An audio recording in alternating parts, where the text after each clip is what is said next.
So the next chapter is transformers. So the basic definition for transformer, I am just reading the first slide. The transformer is a static device.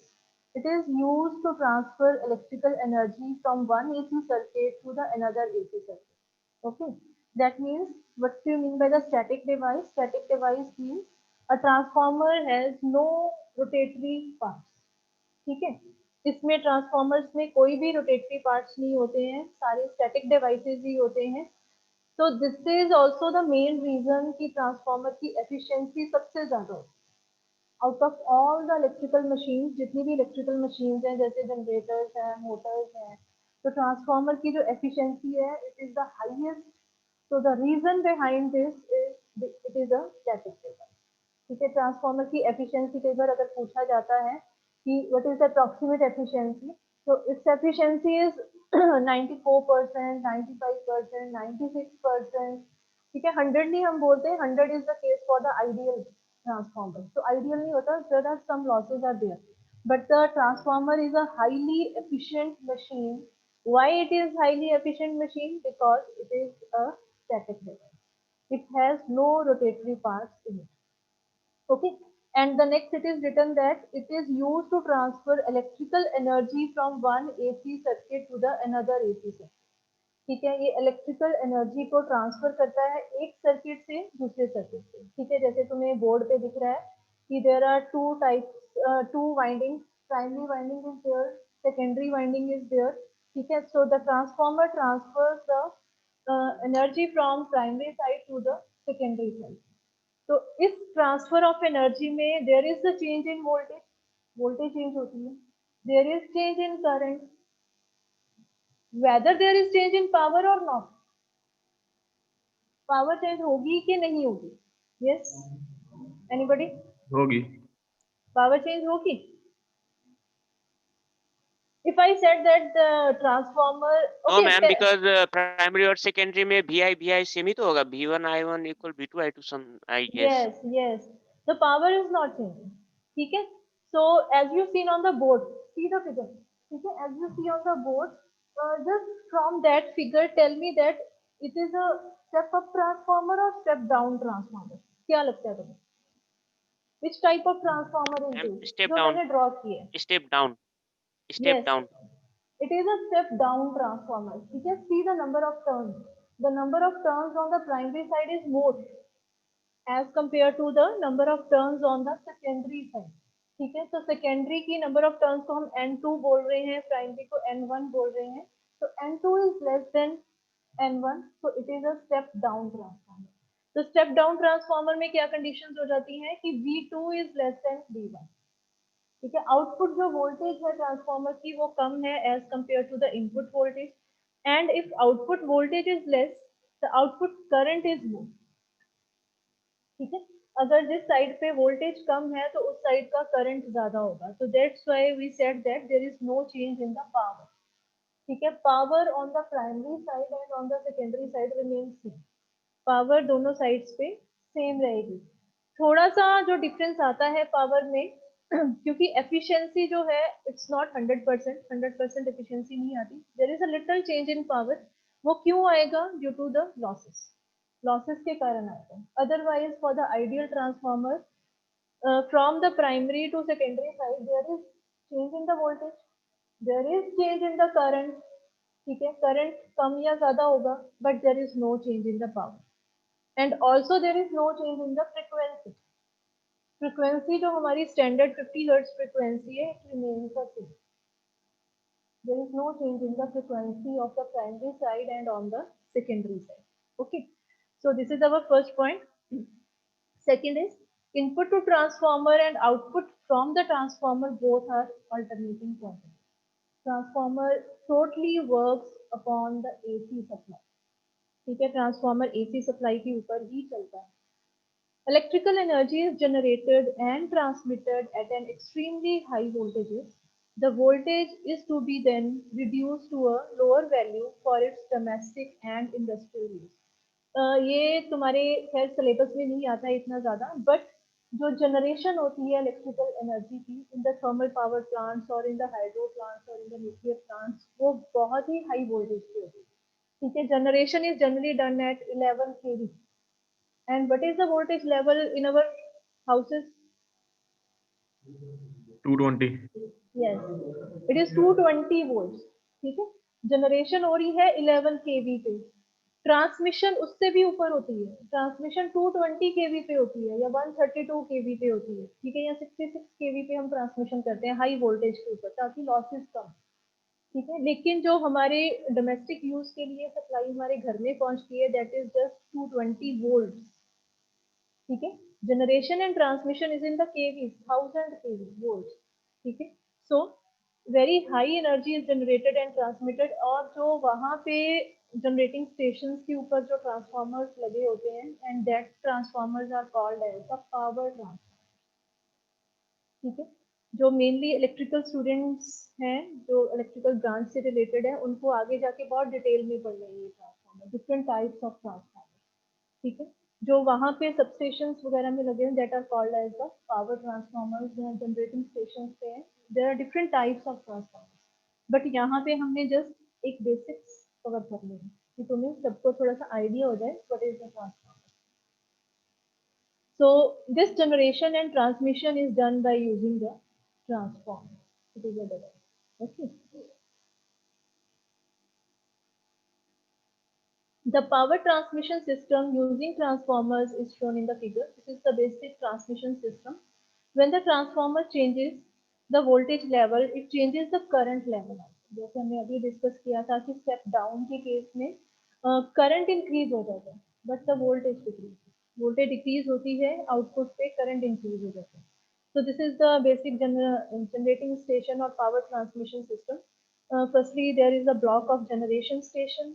Then there is the transmission line in between the two stations. This firstly is the 33 kV is converted into the 13.5 kV, and then 13.5 kV is converted to 6.6 kV. Then the distribution system is done, distribution to the consumers. At the consumer level, if there it is a three-phase consumer, then the voltage level becomes 440 volt. If a single-phase consumer is there, then it is 220 volt. Okay. Consumer, there are different types of consumers. अगर कोई industrial consumer आ जाते हैं तो वहाँ पे three phase supply होती है। जैसे हमारे इधर कॉलेज में we have a three phase supply, या बड़े कोई मॉल्स हैं, कोई हॉस्पिटल्स हैं, तो there is a three phase supply. तो अगर थ्री फेज कंज्यूमर्स हैं तो then they got the 440 volt. Okay, अगर सिंगल फेज कंज्यूमर है, जैसे हमारा रेजिडेंशियल एरिया होता है तो सिंगल फेज, ठीक है, तो वहाँ पे 220 वोल्ट है। Okay, now the basic principle of transformer, जो मेन क्वेश्चन आता है, so it is the basic figure, जैसे हमने अभी बोर्ड पे भी ड्रॉ कर रखी है। तो there is the primary winding, there is a secondary winding, both the windings are bound on a magnetic core, core के ऊपर लपेटी होती हैं। ठीक है, and the flux will set up in the core. ठीक है, okay, anyone from you explain the principle in your own language. Mutual induction, ma'am. Explain it. It is like in primary winding section, like let us assume from hydropower we have extracted the AC source, and that AC source provides the fluctuating fluxes that gets linked to the secondary coil, and that produces a pulsating secondary coil source of current or voltage, we can say. That is mutual induction. Mutual induction. Yes, anybody else? This we have already studied. When the flux from the primary winding falls on the secondary winding, which gets converted into the EMF. Yes, an EMF is induced on the secondary side. Okay, let me explain now. When we apply the voltage on the primary side, okay, so our first step is to apply the voltage on the primary side. Okay, when we apply the voltage on the primary side, an alternating current will flow in the primary winding. ठीक है, alternating voltage हम यहाँ पे apply कर रहे हैं, alternating current हमारी winding में फ्लो करना शुरू हो जाता है primary. And when this alternating current starts flowing in this primary winding, an alternating flux will set up in this core. This core is made up of the magnetic material. And this alternating flux, when links with the secondary winding, an EMF is induced. Okay? Because we already studied the Faraday's law of electromagnetic induction. When there is a rate of change of flux, an EMF is induced. Okay, so when this alternating flux links with the secondary winding, an EMF is induced in this secondary winding, and due to this induced EMF, current starts flowing in the secondary winding. Okay, and if the number of turns on the secondary sides are less, as you seen here in the figure, so then it is called as a step down transformer, and if the number of turns on the secondary side is more, then it is called as a step up transformer. Okay. So I'm reading this line. The primary winding is connected to the single phase AC supply, and AC current starts flowing through it.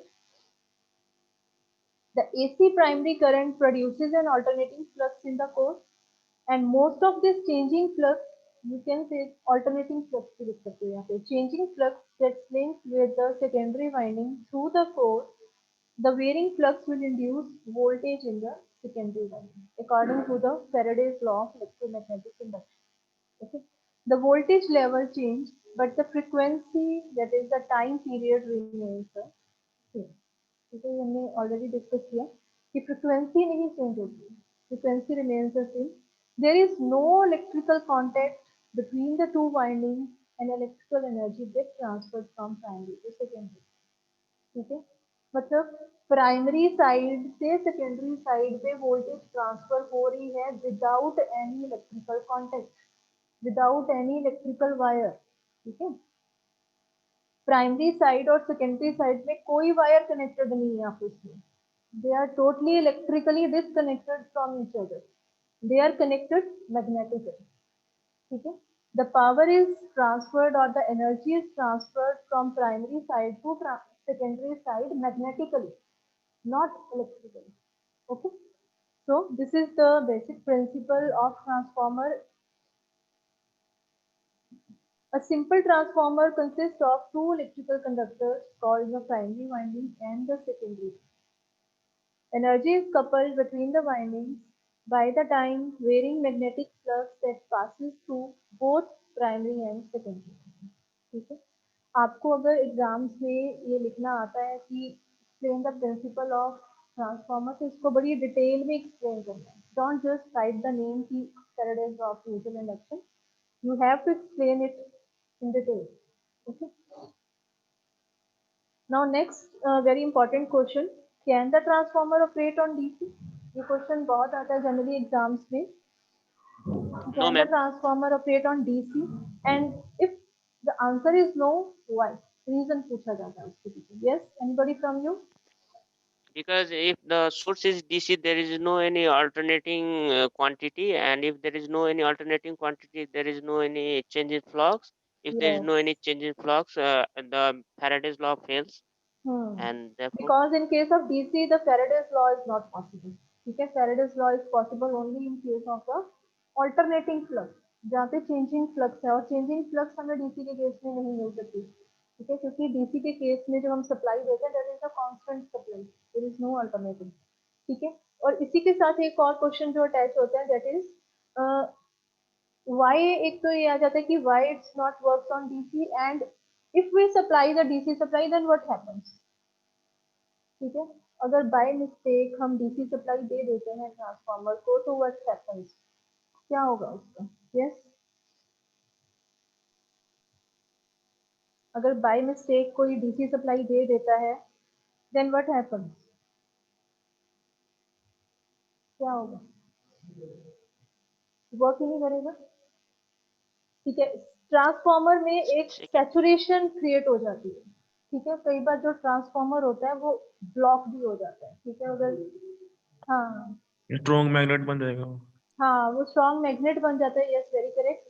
एक saturation आ जाती है, एक maximum limit आ जाती है, और वो एक बार block सा हो जाता है इधर से. ठीक है, so let's read these lines.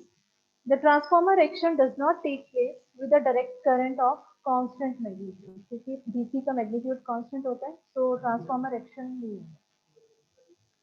Hmm?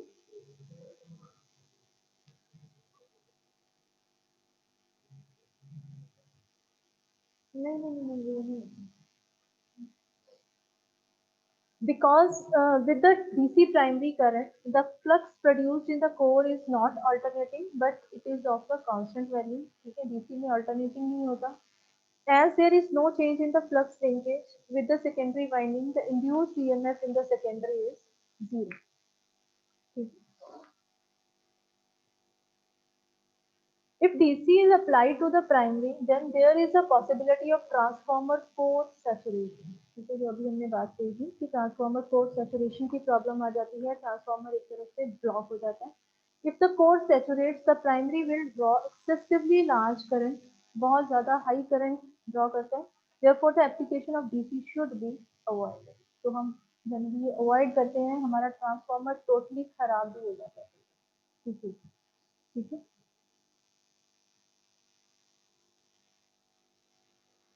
Yes, the next is yes. Ma'am ये कौन सा करंट ज्यादा है सेकेंडरी के प्राइमरी? किस केस में? किस केस में? यस, स्टेप अप के केस में कौन सा करंट ज्यादा होगा? यस, स्टेप अप के केस में कौन सा करंट ज्यादा होगा, प्राइमरी साइड की सेकेंडरी साइड? प्राइमरी. यस, अभी हमने डिस्कस किया था ना कि प्राइमरी स्टेप अप का ट्रांसफॉर्मर है, मतलब V2 is greater than V1, तो उस केस में I2 कम हो जाता है. ठीक है, ये अभी आगे हम करेंगे, ट्रांसफॉर्मेशन रेशियोज करेंगे अभी. तो ये इन्वर्सली होता है कि स्टेप अप अगर V2 ज्यादा है तो I2 कम होगा. ठीक है, और अगर V2 कम है तो I1 ज्यादा होगा. ठीक है.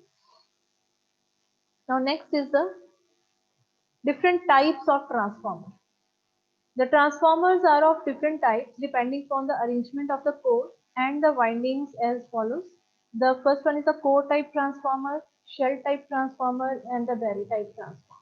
ठीक है, generally core type और shell type पूछे जाते हैं exams में. The magnetic core is a stack of thin silicon steel laminations about 0.35 mm thick for 50 Hz transformer.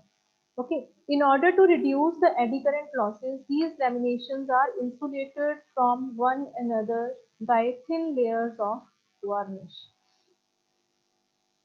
See here, ये जो ट्रांसफॉर्मर का कोर बना होता है ना, this is the figure for the core type transformer. ये जो ट्रांसफॉर्मर का कोर बना होता है, it is not a solid piece. Solid piece नहीं होता, ये लैमिनेशंस को जोड़ के बनाया जाता है. ठीक है, जैसे तुम लैमिनेशन, जैसे तुम अपनी नोटबुक मान लो कि नोटबुक में there are the layer of pages. ठीक है, इसी तरह से जैसे ये इधर फर्स्ट फिगर में दिख रहा है, तो पतली पतली लेयर्स काटी जाती हैं और उनको फिर फिक्स किया जाता है. And between these two layers there is the layer of varnish. Insulation की एक लेयर होती है. ठीक है, अगर बिना इंसुलेशन के ही हम लेयर्स आपस में अटैच कर देंगे तो that will act as a solid piece. तो वो इस तरह से सॉलिड पीस ही एक्ट करेगा. तो हमने ट्रांसफॉर्मर की जो लैमिनेशन काटनी होती है, जो कोर बनता है, that is made up of the lamination. ठीक है, जैसे तुम अपनी नोटबुक मान लो कि उस तरीके से वो कोर बनाया जाता है. तो उसके एक के ऊपर एक लेयर रखी जाती है, दो लेयर्स के बीच में वार्निश की जाती है. ठीक है, तो उसको प्रेसिंग की जाती है अच्छे से और वहां से फिर ये कोर तैयार होता है. Okay, so there are the two types of core. Yes, just tell me कि why the transformer core is laminated. क्यों lamination से क्यों बनाया जाता है? Because Lossy varnish control act है. as a shock absorber, ma'am. हाँ, और कुछ? वो लैमिनेशन के पीछे रीजन और और एक शॉक अच्छा ये एब्जॉर्बर. बताओ कि इनसे कौन से लॉसेस कम होते हैं, हिस्टेरेसिस और एडी करंट लॉसेस? Hysteresis. हाँ, Heat loss. Yes, ma'am. Eddy current losses. Eddy eddy current current, eddy current losses कम होते हैं अगर तुम लैमिनेशन, जितनी पतली लैमिनेशन होगी हमारी. ठीक है, ये जो लैमिनेशन दिख रही है, जितनी पतली लैमिनेशन होगी उतने ही एडी करंट लॉसेस जो है कम होगी. ठीक है, और एक इनका जो जनरली मटेरियल होता है, सिलिकॉन स्टील मटेरियल बोला जाता है इसका लैमिनेशन बनाने का. और जितना मटेरियल अच्छा होगा उतने ही हिस्टेरेसिस लॉसेस हैं। ठीक है, आगे हमने लॉसेस भी पढ़ने। तो लॉसेस को मेन जो बोला जाता है कि लॉसेस को रिड्यूस करने का मेन क्या होता है कि कंस्ट्रक्शन के ऊपर। ठीक है, जितनी पतली लेमिनेशन होगी उतने एडी करंट लॉसेस कम होंगे, जितनी मटेरियल अच्छा होगा, सिलिकॉन स्टील मटेरियल जितना अच्छा यूज कर रहे हैं उतने ही हिस्टेरेसिस लॉसेस कम होंगे। ठीक है, और जैसे ये जो सेकंड फिगर है ना, इस फिगर में देख रहे हो कि तुम एक साइड पे जैसे ये वाइंडिंग लपेटी हुई है, एक साइड पे ये प्राइमरी और सेकेंडरी जिसको हम बोलते हैं, but actually it is not like that. Actual transformer में ऐसा नहीं होता है कि जैसे बोर्ड में भी देख रहे हो कि एक तरफ प्राइमरी है तो एक तरफ सेकेंडरी है, it is not like that. तो these two are connected with each other, ये एक दोनों आपस में कनेक्टेड होती हैं। Let's check on the board.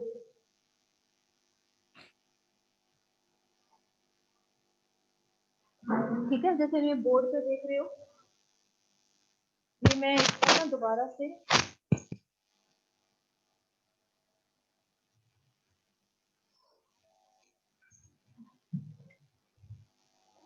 और ये जो कोर भी हम बोल रहे हैं तो material it's made up of the laminations, laminations को जोड़ के बनाया जाता है।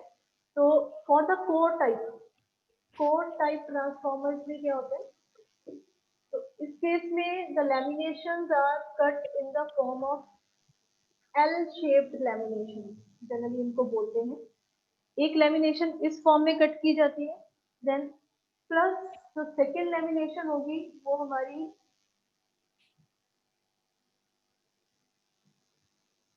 इस फॉर्म की होगी। ठीक है, इन दोनों लैमिनेशन को एक के ऊपर एक रखा जाता है। जैसे एक लैमिनेशन, जो पहली लैमिनेशन थी वो इस तरीके से रखी गई। ठीक है, इसके ऊपर वार्निश की। जो दूसरी लैमिनेशन है वो इसके इधर से स्टार्ट हो जाती है। ठीक है, इधर से स्टार्ट होके और इस तरीके से रखी जाती है, ऑल्टरनेटिंग लेयर्स बनाई जाती है। इसके ऊपर फिर ये वाली आएगी, उसके ऊपर फिर कोटिंग की जाती है, फिर ये वाली लैमिनेशन आएगी और proper varnishing is done between. ठीक है, और इस तरह से क्या है कि इसकी जितना कम एयर गैप होगा बीच में, एयर गैप नहीं रहना चाहिए। ठीक है, जितना कम एयर गैप होगी उतनी अच्छी हमारी फ्लक्स की मूवमेंट होती है। ठीक है, और इसको मिला के ये कोर तैयार किया जाता है।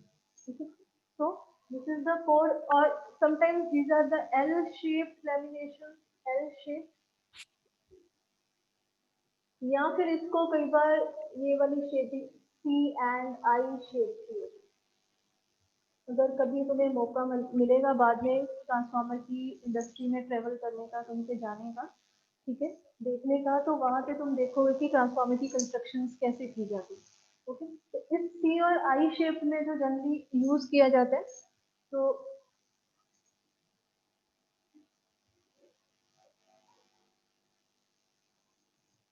उस केस में जो कोर बनता है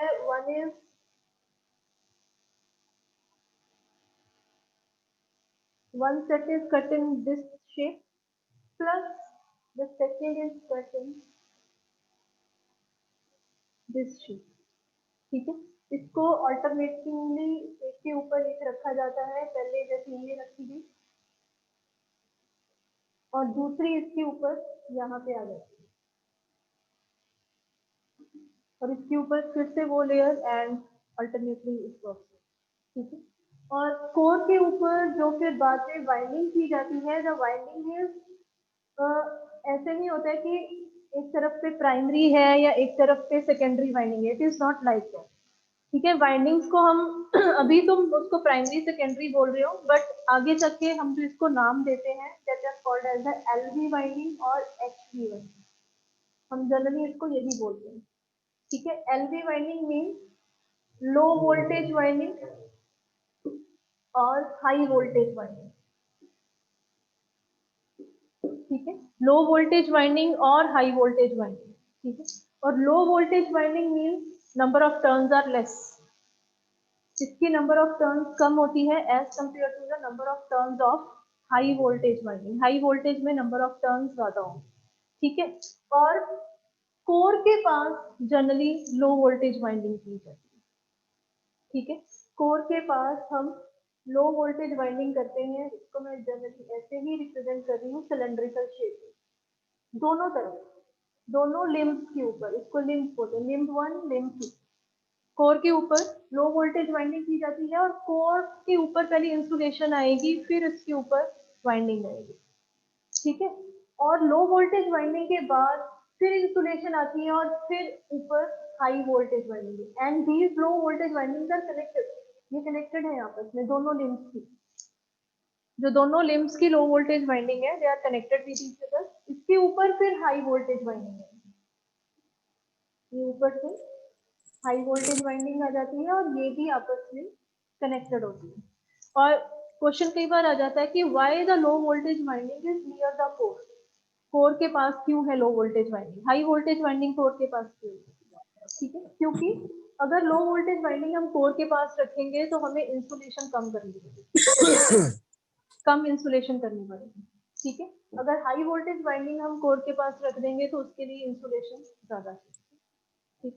अब लो voltage winding high voltage winding की एक बार कंस्ट्रक्शन हो जाती है, देन हमारे ऊपर होता है कि हमने इनपुट कहाँ पे देनी है और आउटपुट कहाँ से देनी है, ठीक है। अगर तो मैंने इस ट्रांसफॉर्मर को, कंस्ट्रक्शन इज सेम, ठीक है, कंस्ट्रक्शन इज सेम।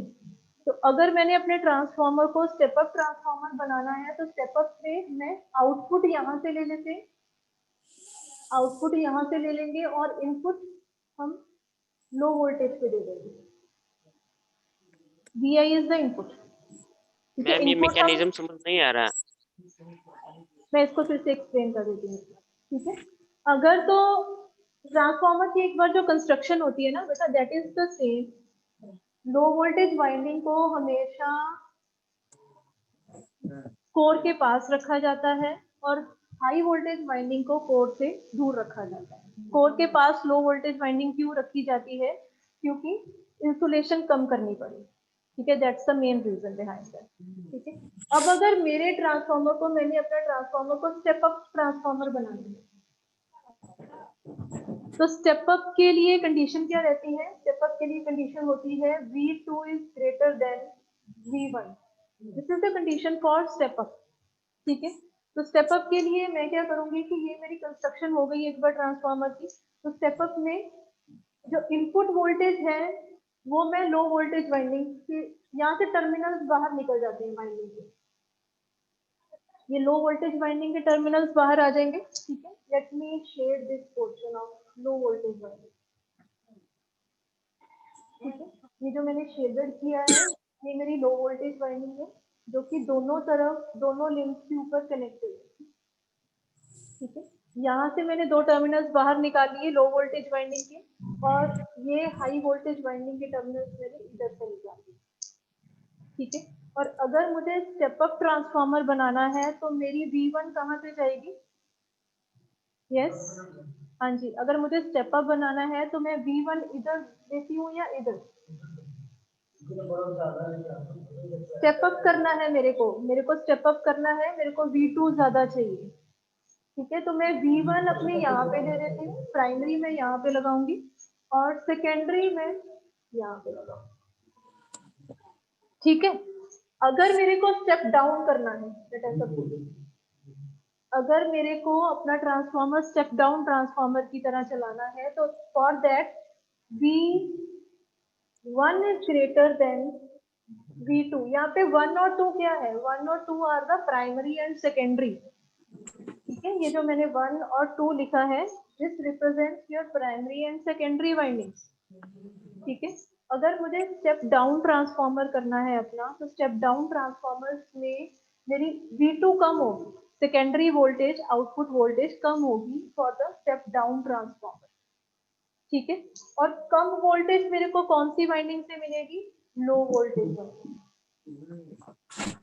ठीक है। कम वोल्टेज कम आउटपुट मेरे को कहाँ से मिलेगी, लो वोल्टेज वाइंडिंग से, और लो वोल्टेज वाइंडिंग मेरी कोर के नजदीक है, तो यहाँ से मैं आउटपुट ले लेती हूँ 2 और यहाँ पे मैं इनपुट ले लेती हूँ, ठीक है।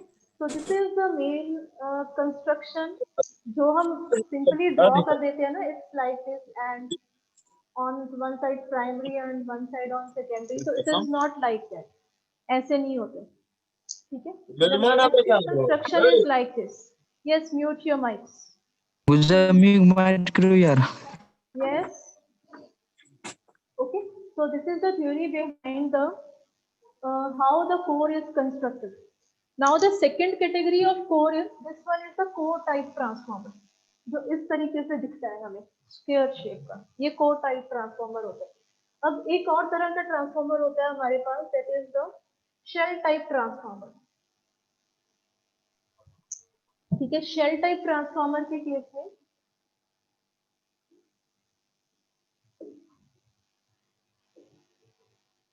for the shell type transformer it is the core is cut in the E shape. इस तरीके से जो लैमिनेशन कट की जाती हैं और the core making E plus I, इसको हम I ही बोलेंगे, हॉरिजॉन्टल है ये. ठीक है, E प्लस I, और इसको मिला के जो हमारे पास कोर बनेगा, it is in this form. एक लैमिनेशन इस तरह से रखेंगे, it is the first lamination, then second lamination comes here, यहाँ पे आएगी. ठीक है, दोनों के बीच में वार्निश की जाती है. ठीक है, इसके ऊपर फिर से E की लेयर आएगी, फिर से I की लेयर आएगी, एंड द एक्चुअल कोर की जो शेप आती है दैट इज इस तरीके से. This is the actual shape of the shell type transformers. ठीक है, and in this core there are 3 limbs, 1, 2 and 3. जैसे कोर टाइप ट्रांसफॉर्मर में देयर आर 2 लिम्स, 2 लिम्स थी, तो इस केस में 3 लिम्स आती हैं, 1, 2 and 3, but the winding is done only on the central limb. Winding is done only on the central limb. Winding जैसे core type में दोनों तरफ वाइंडिंग की जाती थी. ठीक है, तो इसमें शेल टाइप में वाइंडिंग सिर्फ सेंट्रल लिम्ब पे ही होती है. अब देखते हैं कि वाइंडिंग कैसे होती है. वाइंडिंग में हमने कोर के जो नजदीक वाइंडिंग रखनी है वो हमने रखनी है LV, लो वोल्टेज. ठीक है, तो लो वोल्टेज वाइंडिंग पहले कर देंगे.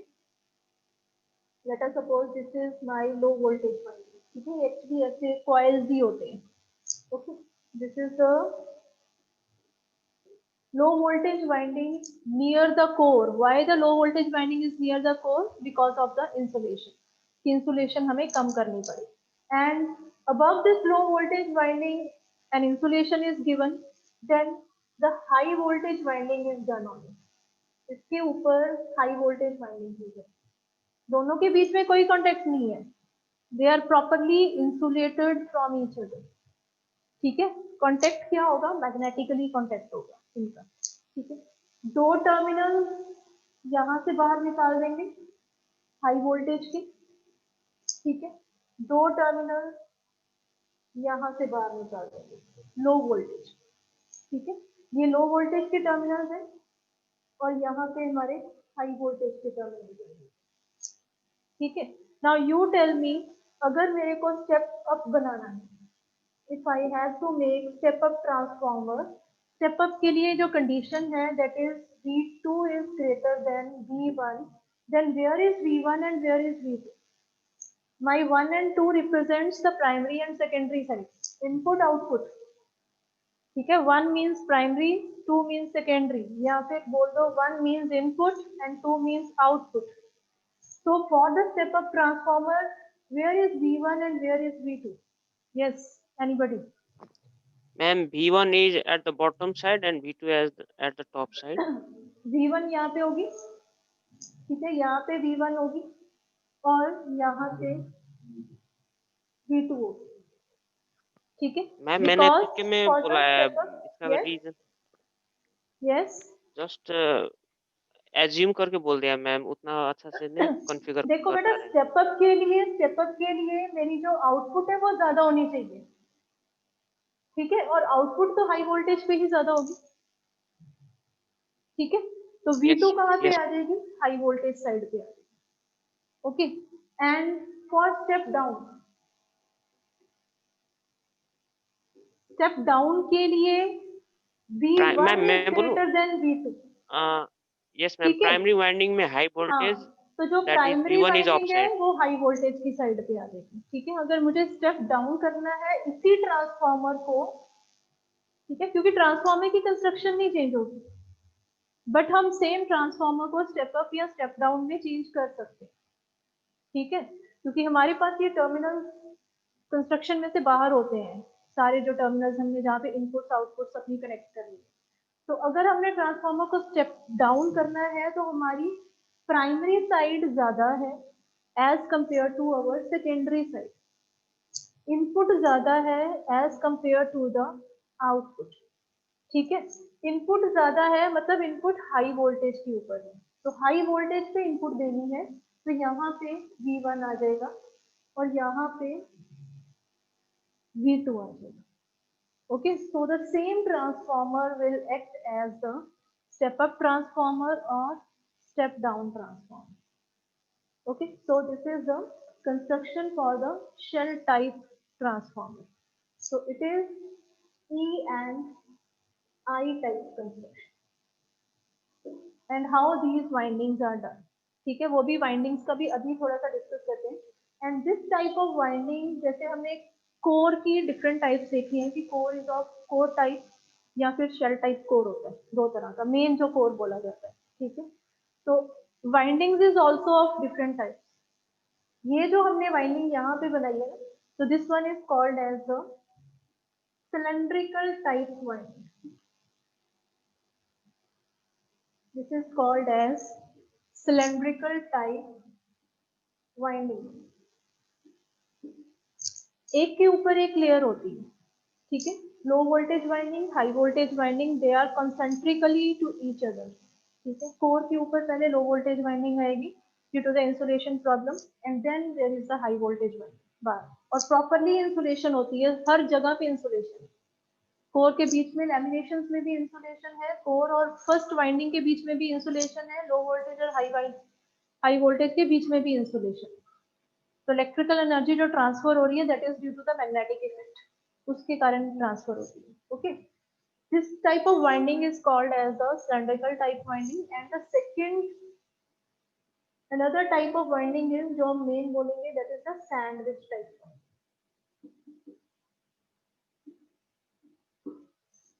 Sandwich type winding. ठीक है, अब सैंडविच टाइप वाइंडिंग में क्या होता है, let me again draw the, ये जो हमने अभी जो वाइंडिंग देखी थी that is the cylindrical type winding. Yes, for the sandwich type winding I am again drawing the core type transformer, core type he draw कर रही हूँ, it is of this form. तो अगर हमें सैंडविच हम देखते हैं ना, हम जो जनरली सैंडविच खाते हैं, it is in the form of layers. Layer होती है ना, अलग अलग वेजिटेबल्स की या ब्रेड स्लाइसेस की या चीज की। तो सैंडविच टाइप वाइंडिंग में भी लेयर्स होती है। It is a layer of low voltage and high voltage, इसमें लेयर्स बनेंगे। ठीक है, जैसे इधर अभी मैं इकट्ठा बना रही थी, like there are layers, the outer layer is LV, LV means low voltage winding. ठीक है, उसके बाद हाई वोल्टेज की लेयर आएगी, देन LV की लेयर आएगी, फिर से हाई वोल्टेज की लेयर आएगी, फिर से LV and then high voltage, और लास्ट भी जो लेयर है वो LV की है। मतलब अपर एंड जो लास्ट वो लो वोल्टेज वाइंडिंग की लेयर्स ही है। ठीक है, यहाँ पे भी सेम रीजन हम बोलते हैं because of the insulation. Insulation के कारण जो हम आउटर और इनर लेयर रखते हैं, जो अपर और लास्ट वाली लेयर रखते हैं, वो हम लो वोल्टेज की रखते हैं। And similarly on this side also. ठीक है, it is LV then HV, again LV HV, again LV HV and LV HV और अगेन LV। ठीक है, और इस साइड की ये नहीं है कि यहाँ पे LV लेयर है और ये दूसरी LV लेयर है, ये कट है, they are connected with each other. ये LV लेयर यहाँ पे कनेक्टेड है और फिर यहाँ से घूम के इधर कनेक्टेड है और फिर ये इधर कनेक्टेड है, they are connected with each other. Low voltage जो वाइंडिंग है वो सेम है और but they are in the layer. ठीक है, नेक्स्ट लेक्चर में हम इसकी एक दो वीडियोस भी देखेंगे। मेरे पास बड़ी अच्छी वीडियोस भी पड़ी हैं ट्रांसफार्मर की, इसमें कंस्ट्रक्शन दिखाई गई है इन windings.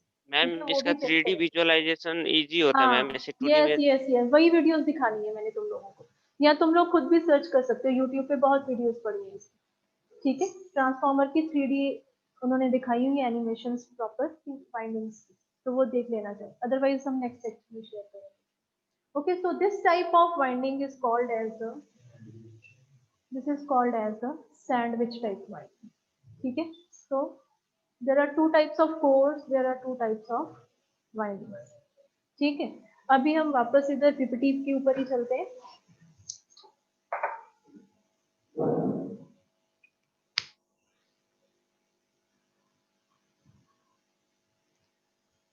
So this one is the core type transformer on the PPT, and the next one is the shell type transformer. Okay, it is also made up of laminations. Lamination से बनाया गया है, and see the only on the central link there is the winding. ठीक है, इसके सिर्फ central link के ऊपर ही winding होती है। ठीक है, ये P और S प्राइमरी और सेकेंडरी को रिप्रेजेंट कर रहे हैं, जैसे हमने 1 और 2 को लिखा था, तो दे राइटिंग P एंड S। ठीक है, ये इधर जो देखोगे तुम फर्स्ट फिगर में, तो एक वाइंडिंग थोड़ी सी डार्क दिखाई गई है, उसके ऊपर जो दूसरी वाइंडिंग है वो थोड़ी सी लाइट है, तो that represents your low voltage and high voltage. ठीक है, तो इसको स्टेप अप बनाना है या स्टेप डाउन बनाना है, तो you can give the input and output accordingly. Okay, now this is the main difference. ठीक है, ये तुम्हारे साथ अभी नोट्स भी शेयर करेंगे, तो जनरली यही डिफरेंस आता है एग्जाम्स में। तो don't just right the lines, draw the figures also, उससे आंसर में ज्यादा इम्पैक्ट पड़ता है। ठीक है, चाहे डिफरेंस में भी हाँ तुम अपनी फिगर ड्रॉ कर सकते हो दोनों तरफ। तो core type transformer, the core has only one window, the core has two windows. Winding encircles the core, core encircles the winding. मतलब कोर टाइप में बाहर की तरफ वाइंडिंग है, तो शेल टाइप में कोर की वाइंडिंग अंदर की तरफ है, बाहर दोनों लिम्स आउटर जो कोर की आ जाती है। Cylindrical windings are used, sandwich type windings are used, generally ये यूज की जाती है। अदरवाइज ये कोई फिक्स नहीं है कि कोर में सैंडविच नहीं यूज कर सकते, कोर में भी सैंडविच टाइप वाइंडिंग यूज हो जाती है। ठीक, easy to repair, it is not easy to repair, क्योंकि इसके लिए हमें सारा कोर खोलना पड़ता है अगर बाई चांस वाइंडिंग जल भी जाती है, क्योंकि जनरली जो बर्नआउट होता है ट्रांसफार्मर, तो बर्नआउट वाइंडिंग ही होती है, वाइंडिंग को चेंज कर देते हैं तो ट्रांसफार्मर की रिपेयर हो जाती है। ठीक है, बट शेल टाइप में इट्स वेरी डिफिकल्ट, क्योंकि बाहर की तरफ कोर होते हैं, तो कोर सारा खोलना पड़ता है। Better cooling, more surface is exposed to the atmosphere, cooling is not very effective, क्योंकि वाइंडिंग अंदर है, प्रॉपरली उतनी हवा नहीं लग पाती है, उसको कूलिंग नहीं उतनी अच्छे से होती है जितनी कि कोर टाइप ट्रांसफार्मर है। Yes, now next is the construction of transformer. इसको वैसे हम नेक्स्ट लेक्चर में ज्यादा डिटेल में करेंगे कि what is the actual diagram of the transformer. जैसे अभी तो हमने स्क्वायर रेक्टेंगल बना दिए, दे आर जस्ट द, ये जो तुम्हें बोर्ड पे दिख रहे हैं ये सिर्फ एक कोर और वाइंडिंग है। ठीक है, पूरा जो ट्रांसफार्मर है उसमें और भी बहुत सारे पार्ट्स आ जाते हैं। ठीक है, ये जो तुम्हें दिख रहा है, तुम्हें जो फिगर क्वेश्चन आता है पेपर में कि explain the principle construction of transformer, तो कंस्ट्रक्शन में ये फिगर बनानी होती है डिटेल में। ठीक है, तो आज अभी हम ये लेक्चर यहीं पे खत्म करेंगे, इसको नेक्स्ट लेक्चर में करेंगे। ठीक है, अपने एरिया में, तुम्हारी स्ट्रीट में, तुम्हारी कॉलोनी में ट्रांसफार्मर लगा होगा किसी पोल्स के ऊपर, उसको कभी निकलते ना जरा रुक के 2 मिनट देखना चाहिए कि उस पे हाँ क्या कुछ है लगा हुआ। ठीक है, तो बाकी इसको डिटेल में हम बाद में करेंगे नेक्स्ट लेक्चर में। मैम इसका नेसेसरी स्टडी मटेरियल्स सेंड कर दीजिएगा मैम। हाँ हाँ, वो हम सेंड कर देंगे। ठीक है, तो ये कुछ एप्लीकेशंस है, तो बाकी इसका हम आगे जो इसके न्यूमेरिकल्स भी बहुत इंपॉर्टेंट है ट्रांसफार्मर्स के, न्यूमेरिकल्स भी हमने खूब सारे करने हैं इसके, mathematical portion and this construction, ये हम कमिंग लेक्चर्स में कवर करेंगे। Okay and ma'am related videos भी।